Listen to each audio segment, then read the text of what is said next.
നമസ്കാരം ഹരികുമാർ സർ. കഴിഞ്ഞ കുറച്ച് നാളുകളായി നമ്മൾ കേൾക്കുകയാണ് ഇന്ത്യയുടെ ഒപ്പം തന്നെ ലോകത്തിന്റെയൊക്കെ മോസ്റ്റ് വാണ്ടഡ് ലിസ്റ്റിലുള്ള ഒരുപാട് ഭീകരർ പാകിസ്ഥാനിൽ അജ്ഞാതരുടെ വെടിയേറ്റ് കൊല്ലപ്പെടുന്നു എന്നുള്ളത്. അബു ഖത്തലിന്റെ വിവരം നമ്മൾ കേട്ടു. ഹഫീസ് സയ്യിദിന്റെ സംശയിക്കപ്പെടുന്നു. അപ്പൊ തന്നെ ദാവൂദ് ഇബ്രാഹിം പാകിസ്ഥാനിലെ കറാച്ചിയിൽ ഉണ്ടെന്നാണ് വിവരം. അയാളുടെ കാര്യത്തിലും സംശയമുണ്ട്. എന്തായാലും ഈ അവരുടെ ചാരസംഘടനകൾ സുരക്ഷ ഒരുക്കുന്ന ഭീകരർക്ക് അല്ലെങ്കിൽ അങ്ങനെ പറയപ്പെടുന്നവർക്ക് പാകിസ്ഥാന്റെ മണ്ണിൽ ഒരു രക്ഷയുമില്ലാതെ വരുന്നൊരു സാഹചര്യം എങ്ങനെ നോക്കിക്കാണും? മാർച്ച് 15-നോ 16-നോ ആണ് ജലം എന്ന് പറയുന്ന സ്ഥലത്ത് വെച്ചിട്ട് ലഷ്കർ ഇ തയ്യബ നേതാവായിട്ടുള്ള ഹഫീസ് സയ്യിദിന് നേരെയും അതുപോലെ തന്നെ ഹഫീസ് സയ്യിദിന്റെ ഏറ്റവും അടുത്ത അനുയായിയായ ഖത്താലിന് നേരെയും ഒരു ആക്രമണം നടക്കുന്നത്. ഇവർ രണ്ടുപേരും ഒരു ടയോട്ട ഒരു മിനി ലോറി പോലുള്ള ഒരു വാഹനത്തിൽ സഞ്ചരിക്കുകയായിരുന്നു. അപ്പോഴാണ് ഇവർക്ക് നേരെ ആക്രമണം ഉണ്ടായെന്നാണ് അന്താരാഷ്ട്ര തലത്തിലും പാകിസ്ഥാനിലുമുള്ള മാധ്യമങ്ങൾ റിപ്പോർട്ട് ചെയ്തിരിക്കുന്നത്. പക്ഷേ ഈ ആക്രമണത്തെ പറ്റി അബു ഖത്താലിന്റെ മരണത്തെ പാകിസ്ഥാൻ സ്ഥിരീകരിച്ചിട്ടുണ്ട്. പക്ഷേ ഈ ഹഫീസ് സയ്യിദിനെ സംബന്ധിച്ച് വരുമ്പോഴേക്കും പാകിസ്ഥാൻ ഇതിൽ യാതൊരു അഭിപ്രായവും പറഞ്ഞിട്ടില്ല. കാരണം പാകിസ്ഥാൻ ഇവിടെ ഒരു ധർമ്മസങ്കടത്തിലാണ്. ഹഫീസ് സയ്യിദ് ഐക്യരാഷ്ട്രസഭ ഗ്ലോബൽ ടെററിസ്റ്റായി ഡെസിഗ്നേറ്റ് ചെയ്തിരിക്കുന്ന ഒരു വ്യക്തിയാണ്. അത് മാത്രവുമല്ല, അമേരിക്ക ഇയാളുടെ തലയ്ക്ക് $10 മില്യൺ വിലയിട്ടിട്ടുണ്ട്.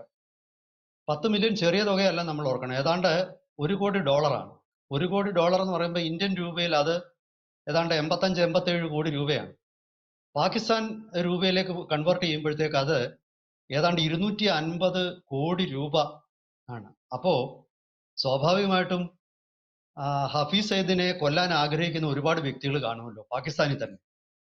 ഒരു വ്യക്തിയെ കൊന്നാൽ 250 കോടി രൂപ ലഭിക്കുമെങ്കിൽ അതിനുവേണ്ടി അരയും തലയും മുറുക്കി ഇറങ്ങാൻ പാകിസ്ഥാനെ പോലെ വളരെയധികം ദാരിദ്ര്യം നിലനിൽക്കുന്ന ഒരു രാജ്യത്തിലെ, പ്രത്യേകിച്ച് പലതരത്തിലുള്ള തോക്കുകളും മിസൈലുകളും ബോംബുകളും ഒക്കെ മാർക്കറ്റിൽ സുലഭമായി കിട്ടുന്ന, അതുപോലെ നിരവധി തീവ്രവാദ സംഘടനകളുള്ള, കാരണം ഇതൊരു വ്യക്തിക്കല്ല, ഒരു തീവ്രവാദ സംഘടനയ്ക്ക് തന്നെ വലിയൊരു എമൗണ്ട് ആണ് ഈ 250 കോടി രൂപയുടെ പാകിസ്ഥാൻ രൂപ അമേരിക്ക കൊടുക്കുമെന്ന് പറയുന്നു.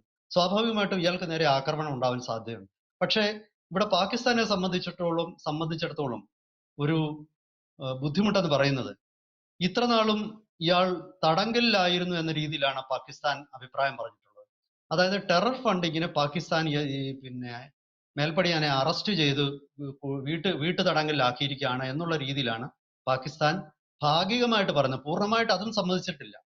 കാരണം പ്രശ്നമെന്ന് പറയുന്നത്, അങ്ങനെ സമ്മതിച്ചാൽ ഇങ്ങനെ ഒരു വ്യക്തി ഈ രാജ്യത്ത് ജീവിച്ചിരിപ്പുണ്ട് എന്ന് ലോകത്തോട് സമ്മതിക്കുന്നതിന് തുല്യമാണ്. അപ്പോ സ്വാഭാവികമായിട്ടും ഹഫീസ് സയ്യിദിന് വലിയ ആശങ്കയുണ്ട്, സുരക്ഷാ ആശങ്കയുണ്ട് പാകിസ്ഥാൻ. 2020-21 കാലം തൊട്ട് ലഷ്കർ ഇ തയ്യബയുടെ നിരവധി നേതാക്കന്മാർ പാകിസ്ഥാനിൽ വെച്ച് വധിക്കപ്പെട്ടു.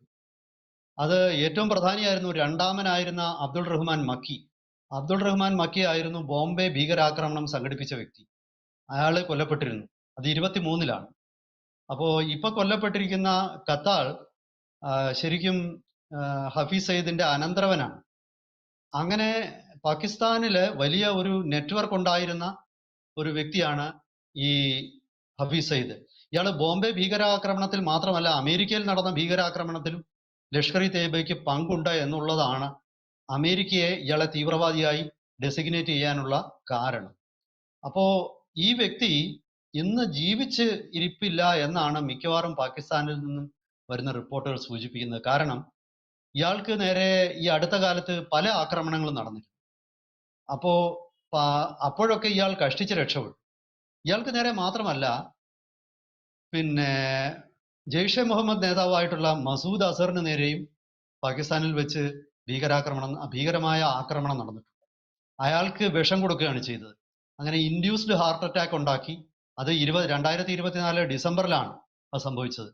അങ്ങനെ ചില മരുന്നുകൾ കൊടുത്താൽ നമ്മൾക്ക് ഹൃദയപേശികളെ പെട്ടെന്ന് അത് ബാധിക്കുക. അങ്ങനെ ഇൻഡ്യൂസ്ഡ് ഹാർട്ട് അറ്റാക്ക്, അത് ചാരസംഘടനകൾ ചെയ്യുന്ന ഒരു പരിപാടിയാണ്. ആ ഒരു ആക്രമണത്തിന് മസൂദ് അസറും വിധേയനായിരുന്നു.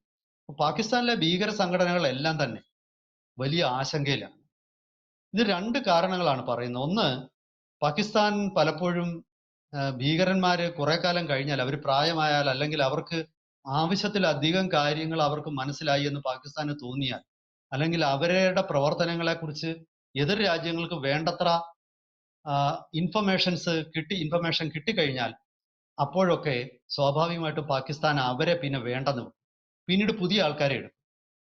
ദാവൂദ് ഇബ്രാഹിമിന്റെ കേസിലും അത് തന്നെയാണ്. കാരണം ദാവൂദ് ഇബ്രാഹിം മുംബൈ ബോംബ് സ്ഫോടനത്തോടാണ് 90കളോടാണ് ദാവൂദ് ഇബ്രാഹിം ഒരു നേരിട്ട് ഭീകരവാദിയാവുന്നത്. അതിനു മുമ്പ് അയാൾ ഒരു അധോലോക നായനും കള്ളക്കടത്തുകാരനും എന്നുള്ള രീതിയിൽ നിൽക്കുകയായിരുന്നു. ദാവൂദ് ഇബ്രാഹിമിന് ദുബായിൽ 1980കളിലെയൊക്കെ പിന്നെ പ്രത്യേകിച്ച് ഇല്ലുസ്ട്രേറ്റഡ് വീക്കിലി, അതുപോലെ തന്നെ ബ്ലിറ്റ്സ് മാഗസിന്, ഇതിലൊക്കെ തന്നെ നിരന്തരമായിട്ട് ദാവൂദ് ഇബ്രാഹിമിനെ ഇന്റർവ്യൂ ചെയ്ത വ്യക്തികൾ തന്നെ ഉണ്ടായിരുന്നു. ഇപ്പം കൊല്ലത്തുകാരനായിട്ടുള്ള ഒരു ഹിന്ദുവിലൊക്കെ ജോലി ചെയ്തൊരു പത്രപ്രവർത്തകൻ ബ്ലിറ്റ്സ് ജോലി ചെയ്തിട്ടുണ്ട്. ഇദ്ദേഹം ദാവൂദ് ഇബ്രാഹിമിന്റെ പല ഇന്റർവ്യൂവും അദ്ദേഹം നേരിട്ട് എടുത്തിട്ടുണ്ട്. ഇവിടുന്ന് ദുബൈയിൽ പോയിട്ട് ദുബൈയിലെ ഷെയ്ഖ് സയ്യിദ് റോഡില് ഇയാൾക്ക് ഓഫീസ് ഉണ്ടായിരുന്നു. അപ്പം ദുബൈയിൽ നിന്ന് സ്വർണം വാങ്ങുന്നതിന് നിയമപരമായ തടസ്സങ്ങളൊന്നുമില്ല. അപ്പം പർച്ചേസിങ്ങിനായിട്ടായിരിക്കും അവിടുത്തെ ഓഫീസ് ഇരിക്കുന്നത്. പിന്നെ ഇന്ത്യയിലേക്ക് കടത്തുമ്പോഴാണ് പ്രശ്നമുള്ളത്. അപ്പോൾ ഇന്ത്യയിലേക്ക് സ്വർണ്ണ കള്ളക്കടത്ത് മാത്രമായി നടത്തിയിരുന്ന ഒരു കാലഘട്ടത്തിൽ ദാവൂദ് ഇബ്രാഹിം മാധ്യമങ്ങൾക്കൊക്കെ പലപ്പോഴും അഭിമുഖങ്ങൾ നൽകുമായിരുന്നു. പുള്ളി അയാളുടെ ശത്രുക്കൾക്കെതിരെയുള്ള വാർത്തകൾ പലപ്പോഴും മാധ്യമങ്ങളിൽ പ്ലാൻ ചെയ്യുമായിരുന്നു. ഇങ്ങനെയൊക്കെയുള്ള ഒരു കാലഘട്ടം 80കളിലുണ്ടായിരുന്നു. പക്ഷെ പിന്നീട് ഇയാൾ പിന്നെ ഭീകര പ്രവർത്തനങ്ങളിൽ നേരിട്ട് പങ്കാളിയാവുകയും ഛോട്ടാ രാജനെ പോലെയുള്ള ഇദ്ദേഹത്തിന്റെ അനുയായികൾ ഇയാളെ തള്ളിപ്പറഞ്ഞ് അവർ ആ സംഘത്തിൽ നിന്ന് പുറത്തു വരികയും ഒക്കെ ചെയ്തപ്പോൾ അയാൾക്ക് ദുബായ് പിന്നീട് പിന്നെ സുരക്ഷിതമല്ല ആയ ഇടമല്ലാതായി. ഇയാളുടെ പിന്നെ സഹോദരി ഭർത്താവായിരുന്ന ഒരു വ്യക്തി, എനിക്ക് തോന്നുന്നു സുനിൽ സൗത്യ അങ്ങനെ എന്തോ ആണ് പേര്, അയാൾ അവിടെ വെച്ച് കൊല്ലപ്പെട്ടു, വെടിയേറ്റ് കൊല്ലപ്പെട്ടു. പിന്നീട് ശരത് ഷെട്ടി, ദാവൂദിന്റെ വലങ്കയായിരുന്ന ശരത് ഷെട്ടി പിന്നീട് കൊല്ലപ്പെടുന്നു. ഇതൊക്കെ വന്നപ്പോഴത്തേക്ക് ദുബായ് ഗൾഫ് ഒരിക്കലും സുരക്ഷിത സ്ഥാനമല്ല എന്നുള്ളത് ദാവൂദിന് മനസ്സിലായി. മാത്രമല്ല ദാവൂദിന്റെ സാന്നിധ്യം കൊണ്ട് ഗൾഫിൽ ക്രമസമാധാന പ്രശ്നങ്ങൾ ഉണ്ടാകുന്നു എന്നുള്ളത് കാരണം ദുബായ് പോലീസ് ഇയാളുടെ മേൽ നിയന്ത്രണങ്ങളൊക്കെ കൊണ്ടുവന്നു. അങ്ങനെ അയാൾ നേരിട്ട് ISIയുമായിട്ട് ഒരുമിച്ച് പ്രവർത്തിക്കുക, അയാൾ പിന്നീട് ഒരു ഭീകരവാദിയായി മാറുകയും ചെയ്തു. അപ്പോൾ ആ കാലഘട്ടത്തിൽ പോലും ദാവൂദിന്റെ കറാച്ചിയിലെ വീടിന്റെ ഫോട്ടോ ഒക്കെ പല മാധ്യമങ്ങളിലും വന്നിട്ടുണ്ട്. അപ്പോഴും ഈ ഒരു ലെവലിലുള്ള ഒരു സീക്രസി അയാൾ മെയിൻറ്റെയിൻ ചെയ്തിട്ടില്ല. പക്ഷെ ഇപ്പോൾ ദാവൂദ് ഇബ്രാഹിമിനെ ഇനിയും പാകിസ്ഥാനിൽ തുടരുന്നത്, അതിന്റെ പ്രശ്നം എനിക്ക് തോന്നുന്നു പാകിസ്ഥാൻ തന്നെ ഇയാളെ വകവരുത്തു. അത് ദാവൂദ് ഇബ്രാഹിമിന് വളരെ കൃത്യമായിട്ട് അറിയാം. പക്ഷെ ഇനി അയാൾക്ക് ഒന്നും ചെയ്യാനില്ല. അയാളുടെയും അന്ത്യനാളുകൾ അടുത്ത്. ഇന്ത്യയിൽ തിരിച്ചു വന്നാൽ, ഇന്ത്യൻ ജയിലിലായിരുന്നെങ്കിൽ ഇയാളുടെ ജീവനെങ്കിലും ഒരുപക്ഷെ രക്ഷപ്പെട്ടേനെ. ഇയാൾ പലവട്ടം ഇന്ത്യയിലേക്ക് തിരിച്ചു വരാനുള്ള ആഗ്രഹം പ്രകടിപ്പിച്ചിട്ടുണ്ട്. പക്ഷെ ഇന്ത്യ തൽക്കാലത്തേക്ക്, ഇന്ത്യക്ക് പണ്ടൊക്കെ ഈ അധോലോക രാജാക്കന്മാർ തിരിച്ചു വരുന്ന പിന്നെ രഹസ്യാന്വേഷണ റോ പോലുള്ള ഏജൻസികൾക്ക് ഒരുപാട് വിലപ്പെട്ട വിവരങ്ങൾ നൽകിയാണ്. ഇന്ന് പാകിസ്ഥാനിൽ ഇന്ത്യക്ക് ലഭിക്കാത്ത ഒരു വിവരവും ഇല്ല. അതാണ് ഞാൻ പറഞ്ഞത്, ഈ കഴിഞ്ഞ 2020 മുതൽ ജെയ്ഷെ മുഹമ്മദിന്റെയും അതുപോലെ ലഷ്കർ ഇ തയ്യബയുടെയും മിക്കവാറും എല്ലാ നേതൃത്വ നിരയും ഇന്ത്യ ഇല്ലാതാക്കി കഴിഞ്ഞിരിക്കുകയാണ്. ഇനിയും ഇവരെ സംബന്ധിച്ചിടത്തോളം പിന്നെ ദാവൂദിനെ പോലുള്ള ഒരു അധോലോക നായകനൊന്നും ഒരു തീവ്രവാദിക്കും ഇന്ത്യക്ക് പ്രത്യേകിച്ച് തരാൻ ഒരു വിവരങ്ങളോ ഇല്ല. ഇന്ത്യക്ക് പാകിസ്ഥാനിൽ ഇച്ഛാനുസരണം പ്രവർത്തിക്കാനുള്ള സാഹചര്യമുണ്ട്. ഇന്ത്യൻ ഏജൻസികൾ അതിനുള്ള മനസാന്നിധ്യവും അതുപോലെ തന്നെ അതിനുള്ള ഓപ്പറേഷണൽ സ്കില്ലും അവർ നേടിക്കഴിഞ്ഞിരിക്കുന്നു. ഇവിടെ ഇപ്പോൾ സംഭവിച്ചുകൊണ്ടിരിക്കുന്നത് ഇന്ത്യക്കെതിരെയുള്ള എല്ലാ ശക്തികളെയും വകവരുത്തുന്നുണ്ട്. പാകിസ്ഥാൻ ആരോപിക്കുന്നത് ഇപ്പോൾ ഹഫീസ് സയ്യിദിന് നേരെ നടന്ന, പിന്നെ ഖത്താലിന് നേരെ നടന്ന, അതുപോലെ മുൻപ് അബ്ദുൾ റഹ്മാൻ മക്കിയുടെ വധം, ഇതെല്ലാം തന്നെ റിസർച്ച് ആൻഡ് അനാലിസിസ് വിങ് റോ ആണ് ഇതിന് പിന്നിലെന്നാണ്. പക്ഷെ റോ ഇത് അതിശക്തമായി നിഷേധിച്ചിട്ടുണ്ട്. മറ്റൊരു രാജ്യത്തിന്റെ പരമാധികാരത്തെ ചോദ്യം ചെയ്തുകൊണ്ട് അവിടെ പോയി ഇത്തരം പ്രവർത്തനങ്ങളിൽ അവർ ഏർപ്പെടില്ല എന്ന് അവർ കൃത്യമായിട്ട് പറഞ്ഞിട്ടുണ്ട്. പക്ഷെ പാകിസ്ഥാനെ സംബന്ധിച്ചിടത്തോളം ഈ ഒരു വിഷയത്തിൽ ഇന്ന് അവർക്ക് എന്തു ചെയ്യണം എന്നറിയാൻ വയ്യാതെ ഉഴലുന്ന ഒരു അവസ്ഥയാണ് ഇപ്പോഴുള്ളത്. അപ്പോൾ അന്താരാഷ്ട്ര മാധ്യമങ്ങൾ പലതും പറയുന്നത് പാകിസ്ഥാൻ ഈ വിഷയത്തിൽ എന്തുകൊണ്ടാണ് സംസാരിക്കാതിരിക്കുന്നത്. കാരണം അവർക്ക് ഇനി ഈ വിഷയത്തിൽ അഭിപ്രായം പറഞ്ഞേ മതിയാവും. കാരണം ഇപ്പോഴുള്ള ഒരു സാഹചര്യം, മറ്റു തീവ്രവാദ സംഘടനകൾ ഇത് സശ്രദ്ധം വീക്ഷിച്ചുകൊണ്ടിരിക്കുകയാണ്. പാകിസ്ഥാന് വേണ്ടി ഓപ്പറേഷൻ നടത്തുന്ന പലരും ഈ ഒരു സാഹചര്യത്തെ വളരെ കൃത്യമായി നോക്കുന്നുണ്ട്.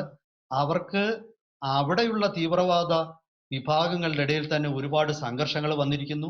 തെഹ്രീക്ക് താലിബാൻ പാകിസ്ഥാൻ TT അവരെ സ്വാഭാവികമായിട്ടും ഇതിലൊക്കെ ഇപ്പോൾ പാകിസ്ഥാനിലെ നല്ല തീവ്രവാദികളെന്ന് പാകിസ്ഥാൻ പറയുന്ന ഈ ലഷ്കറിനെയും ജെയ്ഷയെയും ഒക്കെ അവരും ടാർഗറ്റ് ചെയ്യുന്നുണ്ട്. അവരിൽ നിന്ന് വിട്ടുപോകുന്ന ആൾക്കാർ ടാർഗറ്റ് ചെയ്യുന്നുണ്ട്. ആരും എപ്പോൾ വേണമെങ്കിലും കൊല്ലപ്പെടാം. എന്തായാലും ശരി, ഇന്ത്യയുടെ ശത്രുക്കൾ ഓരോന്നായി പാകിസ്ഥാനിൽ മരിച്ചു വീഴുകയാണ്. പാകിസ്ഥാനിലെ ജനങ്ങളും ഇപ്പോൾ ആകെ ആശങ്കയിലാണ്. ഇവരെയൊക്കെ അങ്ങ് പറഞ്ഞു വിട്ടാൽ മതി എന്ന് ചിന്തിക്കുന്ന ഒരു മിഡിൽ ക്ലാസ് പാകിസ്ഥാനിൽ ഉണ്ടായി കഴിഞ്ഞിരിക്കുന്നു. ഇത് സർക്കാരിന് വലിയ തലവേദനയായിരിക്കും വരും ദിവസങ്ങൾ. കൂടുതൽ വാർത്തകളും വിശേഷങ്ങളും നിങ്ങളിലേക്ക് എത്താൻ ABC മലയാളം സബ്സ്ക്രൈബ് ചെയ്യുക, ബെൽ ബട്ടണും അമർത്തുക.